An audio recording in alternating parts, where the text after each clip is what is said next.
தமிழர்களாக தமிழ் மொழியை பேசுகின்ற பெருமை மிக்கவர்களாக தமிழனுடைய உரிமையை, தமிழன் யாருக்கும் தாழாமல், யாரையும் தாழ்த்தாமல், யாருக்கும் எசமானனாக இல்லாமல், யாருக்கும் அடிமையாக இல்லாமல் சுதந்திரமான சுயமரியாதை வாழ்வு வாழ வேண்டும் என நல்லாட்சி நடத்தி கொண்டிருக்கின்ற நம்முடைய மாண்புமிகு முதலமைச்சர்களோடு இணைந்து இதற்கு எதிர்ப்பான குரலை எழுப்ப வேண்டும்.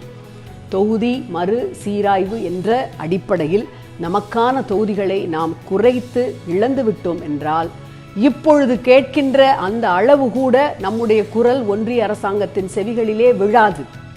இப்பொழுதே அவர்கள் கேட்டும் கேட்காதது போல் பாசாங்கு செய்து கொண்டிருக்கிறார்கள். தொகுதிகள் குறைக்கப்பட்டால் அதிலும் மக்கள் தொகை அந்த கட்டுப்பாட்டை சிறப்பாக செயல்படுத்தியதற்குரிய தண்டனையாக இது குறைக்கப்பட்டால் நமக்கான நிதி உரிமை, கல்வி உரிமை, பொருளாதார உரிமை அத்தனையும் நாம் இழக்க நேரிடும்.